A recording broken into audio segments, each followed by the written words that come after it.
Hi, everyone. We have another co-author spotlight. We have Dr. Cherie Chu, one of the co-authors of How Healers Heal. Welcome, Dr. Cherie. Can you tell us about yourself? Hi, thanks so much for having me. So my name is Cherie Chu. I am a pediatrician. I work in outpatient pediatrics, general pediatrics in a clinic setting, work in a multi-specialty medical group, and I've been practicing for almost 2 decades now. You are Uh, so inspiring. We're going to get into everything that you do, but tell us about lifestyle medicine and how it found you.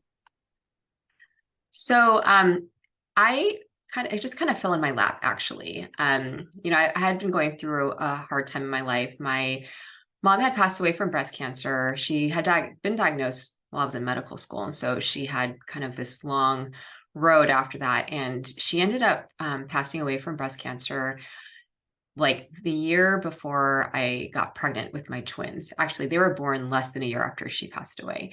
And it was just such a hard time because, I hadn't really had time to process like the grief of losing her. And then I had a complicated pregnancy and then just jumped right into like having two kids that were, a little bit high needs in the beginning.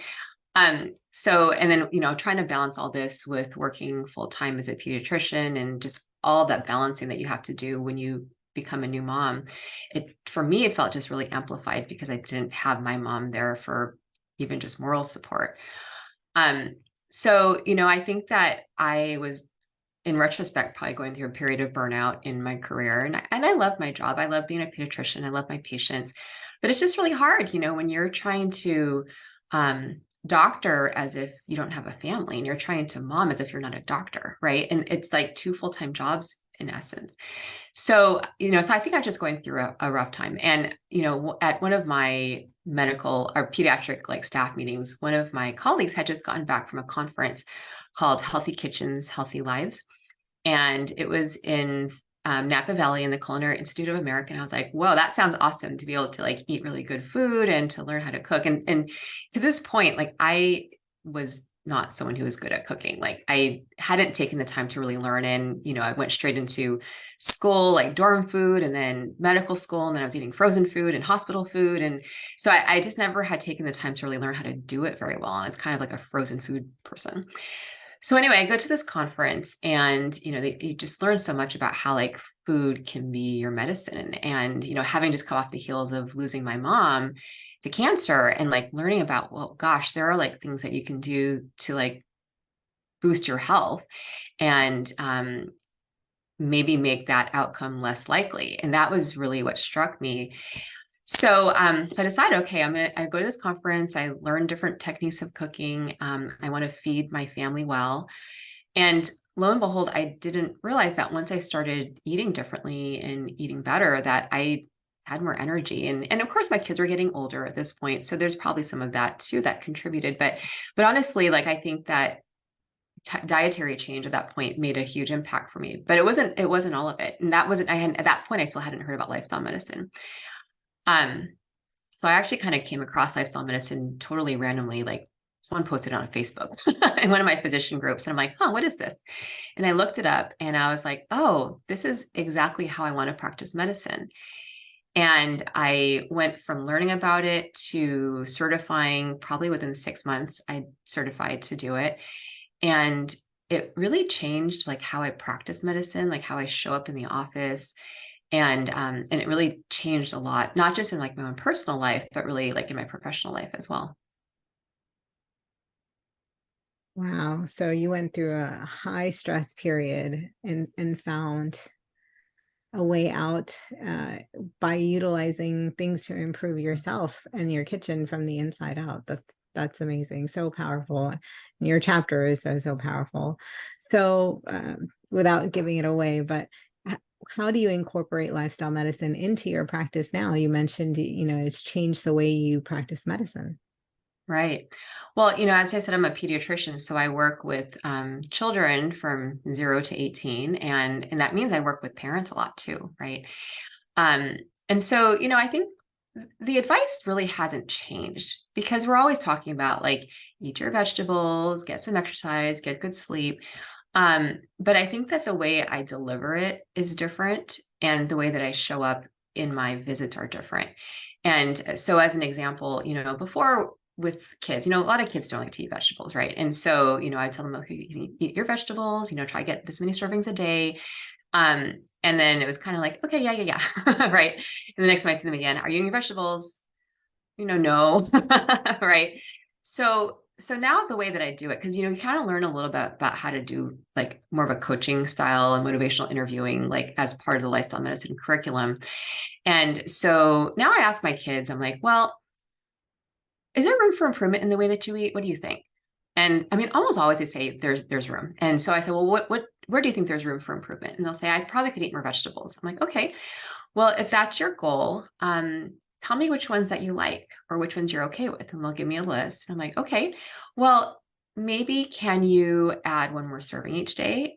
And they'll say like, okay, yeah. I'm like, well, where can you add that serving? What time of day could you add it? And then so they'll come up with an idea like, okay, I can bring carrot sticks at lunch, or I can eat something after school. And then I'm like, okay, that sounds great. What if you did this like 3 days a week this week, like Monday, Wednesday, Friday? Could you do that? And they'll be like, okay. And so that's like, I'm helping them essentially develop a SMART goal. And all of it came from them. And it keeps them accountable because it was their idea. And I write it in the note and I'm like, okay, I'm going to ask you next time, did you do this? Right. And so I feel like there's more change. And I think even with the little kids, you can do this, but the teenagers as well. And, I've had some kids who've come in with some pretty decent issues, ranging anywhere from issues with constipation or chronic headaches or anxiety, and kind of manage it with like lifestyle medicine type advice.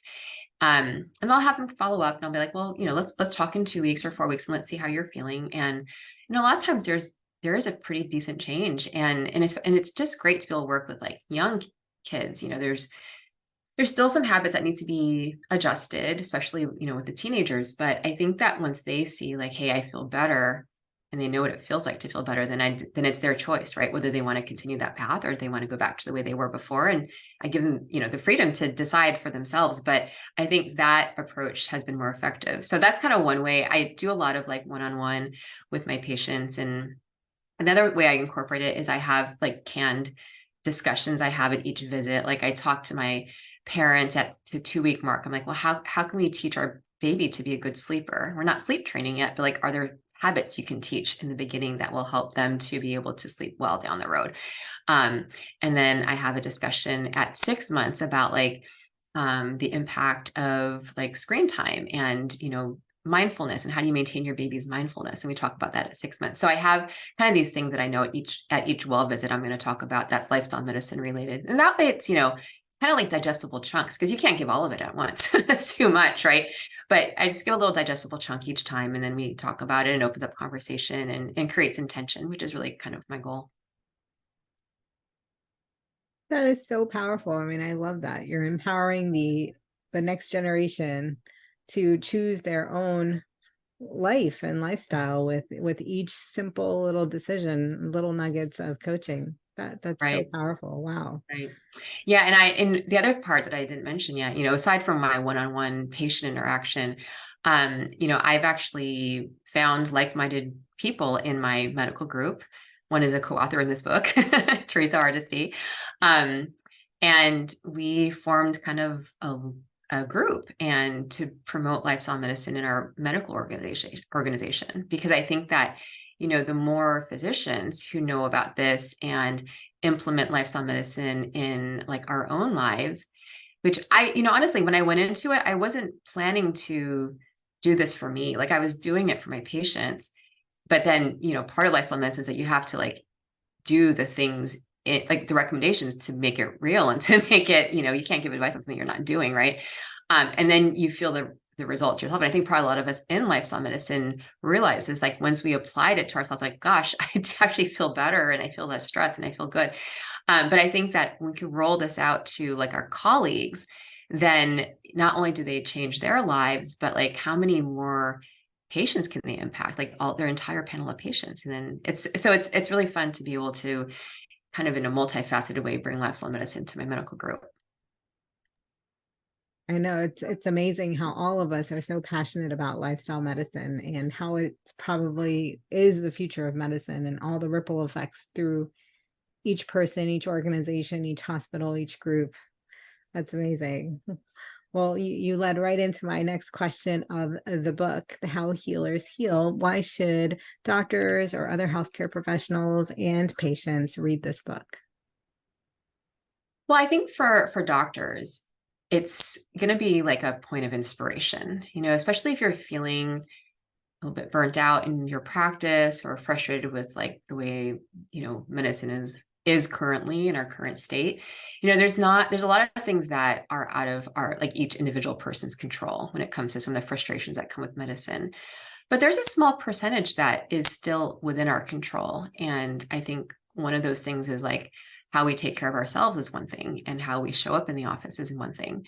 And when it comes down to those individual patient physician interactions, like, that's something within your control as well. And I think that doing this, like, I think hearing other people's stories and how they've incorporated to their lives and what changes they've seen in themselves or their patients or their like satisfaction with medicine, it can be just a sort like a jumping off point for inspiration. So, I mean, I think even if you weren't someone who necessarily was interested in changing like how you practice medicine or getting certified in lifestyle medicine, I think just hearing some inspirational stories is, something that can be really uplifting. And I think that's what you'll find in this book. As far as patients are concerned, I think that, I think it depends on the different stories. I think some stories are probably more supportive for someone who's practicing medicine, but I think also there's a lot of personal stories about how lifestyle medicine has impacted each person individually. And I think, again, like, if you're in your own life and you're feeling, in a rut, like, maybe this can be like a jumping off point for inspiration. Agree. I mean, we're all human. Doctors are human too, and we've shared so much. And I know you highlighted burnout, and I think that's key. Like, a lot of stories have burnout woven in throughout them, and how lifestyle medicine has helped overcome burnout. So that's that. Thank you for that. So switching gears a little bit more, what is the number one takeaway you have for someone who wants to implement lifestyle medicine or lifestyle changes in their lives today before they get a copy of their book? So I would say that I would not expect someone to go from 0 to 100 in like a day, because with any kind of change, any type of new habit, it's like a step-by-step, small step approach, but a bunch of small steps will get you there, right? And I say, like, as far as like just dietary change, I had tried doing some kind of 180 changes for my family. Like, I'd go out to a conference eating one way, and I'd come home feeling inspired and like cook 100% differently when I came back home. And I will tell you up front that it wasn't like a quick uptake. Like, there was some rejection of the things that I was making. And I think what I found to be more effective, at least in my own household, is doing a very small stepwise approach of incorporating more plants, incorporating more and more plants, doing like part animal product, part plant products, like put together in a meal, and then continuing to increase like the percentage of plants in our diets. And that seems to be like these slow changes have been more effective in my household. And I will be upfront and say that our household is not fully plant-based. We still have animal products in our diet, and we may always, and that's okay, because I think there's a big spectrum, and we got to meet people where they're at. And that includes, like, if you're the person making the change, your family might not be ready for it. And so we got to kind of make it where it works for everybody. And I think that's going to create more lasting change. I agree with you. I think I somewhat addressed that in a paragraph in the introduction, that we're not all vegan or all completely plant-based, but we don't want to be judged, and we're not judging patients either. It's all what works for the individual person, Right. and to get you healthier to your ideal life. So yeah, I love how you highlighted that. Exactly. Like, as an example, I actually have this up on my website about how we do like 50-50 brown rice in our house because we're Asian, and so we eat white rice. We've been eating white rice our whole life. And to bring brown rice, I think for a lot of families like that, like, they're just like a little side eye, like, what, brown rice? And so, we started off by making 50-50 brown rice, white rice. And so what we do, and it's actually one of the most like one of my blog posts that gets the most hits, so I'm going to just talk about it now. Let's say you're making, like, in a rice cooker, 4 cups of rice. You just take 2 cups of brown rice, soak it for 15 minutes, and then add your 2 cups of white rice, and rinse and put the same amount of water you would for white rice, and cook the same amount of time you would for white rice. And because you soak the brown rice ahead of time, it all, like, cooks evenly. And then it's all kind of mixed together, the brown and white rice, and it doesn't taste any different. And it was definitely, like, much more accepted by my family. And over time, I've increased, like, the brown rice proportion. So that's just like a small example of, like, how you can incorporate, more foods that have higher fiber, could do the same kind of thing with, like, cauliflower rice, right? But mix it with the thing that's familiar, and then it makes it more approachable. We do that with cauliflower rice. We do white rice mixed with cauliflower rice, 50-50. That's a great tip. I love it. I'm going to try the soaking the brown rice soon. That's exciting. So how else is there anything else you want to share? Of course, I want everyone to read your chapter in the book, and then please let us know how we can connect with you and learn more and just keep improving ourselves through what you provide. Yeah. So during the pandemic, had some extra time and I started a website called Wellness Pediatrician. The website's wellnesspediatrician.com. And it's a website focused specifically on using lifestyle medicine to promote health in children. And really, it's designed for both parents and for healthcare providers to just have some tools to, like, help children have healthy lifestyle habits. So, like, on my website, if you want, there's a family wellness toolkit that's a bunch of different things printables that you can print out, like Eat the Rainbow Bingo game for the kids, or like how to make a rainbow smoothie. And then I also have other resources on there, like I have something called the cute poop chart. So for kids with constipation, to encourage them to eat more fiber, and, like, what things you can do to help with constipation. So just kind of these little tools that will empower, our healthcare providers and also our parents to, like, help their kids live more healthy lives. So you can find me also on Instagram under Wellness Pediatrician as well. The other thing I have going is my other part of my story, which is sort of alluded to, is, how difficult it is to balance, life as a full-time pediatrician and, working mom and having children. And so I also started another